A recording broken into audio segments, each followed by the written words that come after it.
When you think about primary training during World War II in the United States, you think the Stearman. It's universal, and nearly every pilot in World War II in the United States learned how to fly in a Kaydet.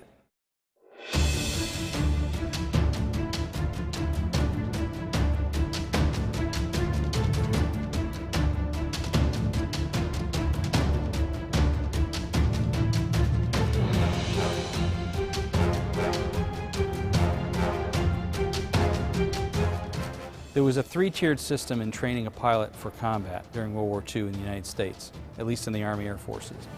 There was primary training, which was the first airplane they get in and fly. Then there was basic training, which was a monoplane with fixed landing gear, a little more complicated.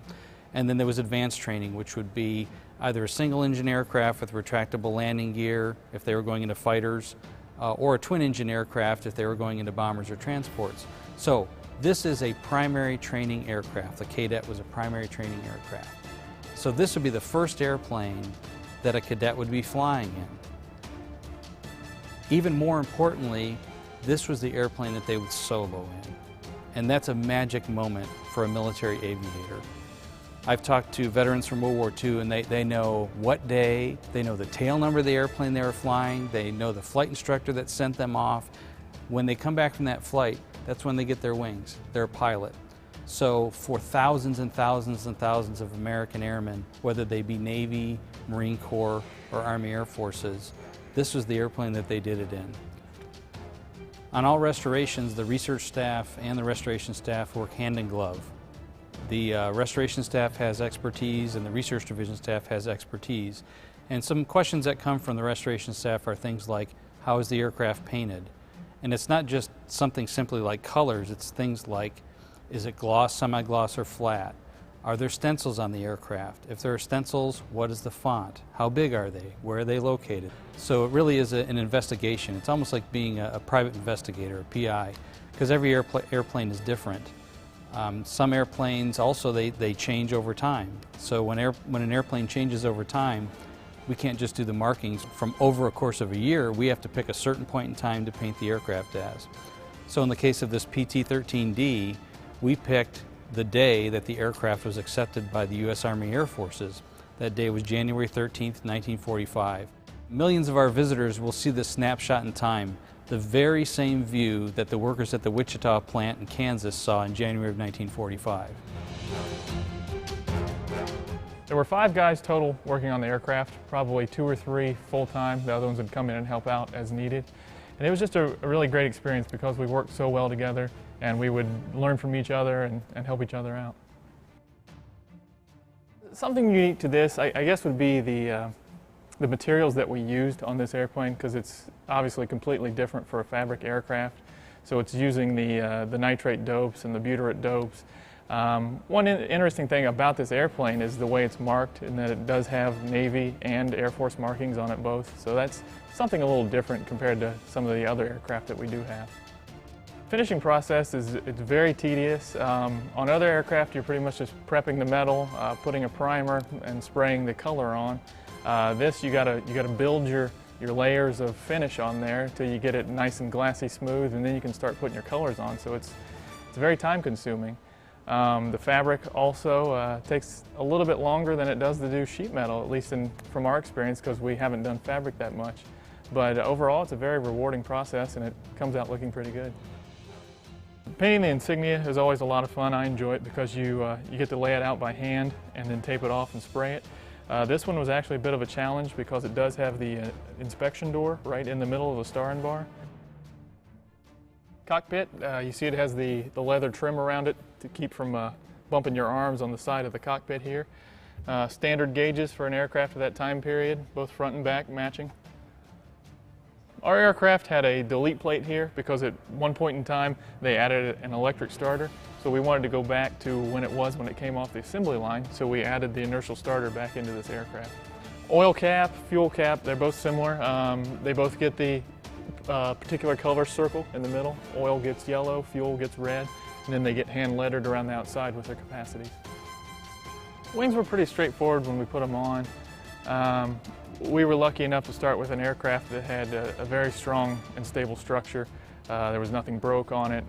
When we got inside of it, tore the old fabric off, it looked pretty much brand new inside, just needed a little bit of a dusting, so we were very fortunate. The flying wires for the wings, they were pretty straightforward. We had an assembly manual from the time period, so it tells you, what order to put them on and the tension you want to get the wires to properly hold the wings. This was a 4 or 5 guy job to hold the wings up and get them on.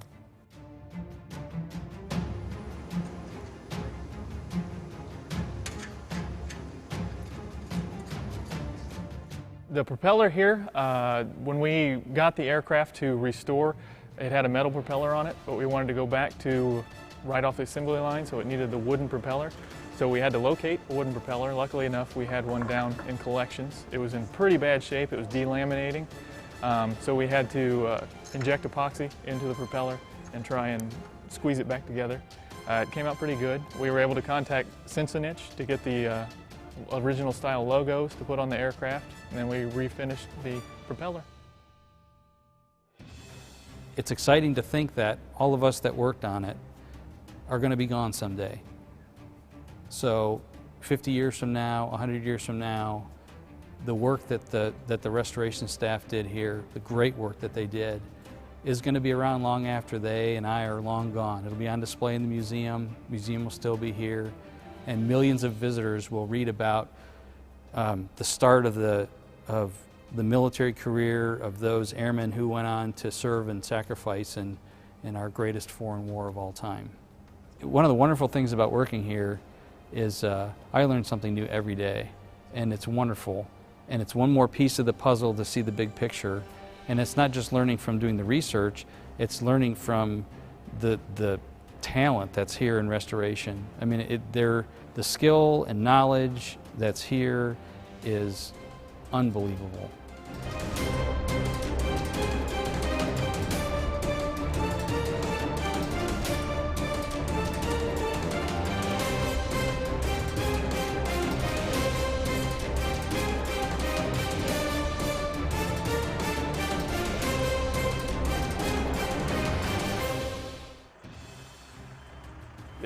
It was a lot of fun. It's not often you get to do a project that's from start to finish, done to the exact details that it should be, so it was a lot of fun. You would learn something from the other people on the team. You don't get a chance to do a fabric aircraft that often, so it was definitely a learning experience. Got to try your hand at some new skills. We kind of all learned as we went. One of the main things we learned is you don't have to stretch the fabric as tight as you thought you have to, because the dope really shrinks it.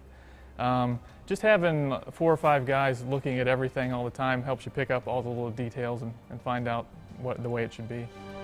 2, 3, go. This particular airframe is fully restored and is now on display in the World War II gallery. This restoration is part of a larger project. We are recreating our Tuskegee Airman exhibit, and this will have a feature spot in that exhibit. The Tuskegee Airmen did much of their primary training on either the PT-13 or PT-17, which is still a Stearman Kaydet, just has a different engine. This airplane is marked as it was when it left the factory, so if it was delivered to the field where the Tuskegee Airmen were training, this is how it would look when it landed. Then they would add some specific markings that relate to that particular field. The Tuskegee Airman exhibit is going to open in February of 2015. We're very excited. We're expanding the exhibit. We've gone deep into our collection to find artifacts that have never been on display. The curator of the exhibit, Dr. Jeff Underwood, did a great job finding photographs that had never been published or never been displayed in an exhibit. In fact, in some cases, he even found photographs of those artifacts being used or worn by Tuskegee Airmen. Those very artifacts will be on display, which is really exciting. And then there'll be a small diorama that goes with the aircraft with a couple of noted Tuskegee Airmen. So we're real excited about it, and I hope that folks will come out and see this new exhibit when it opens in February.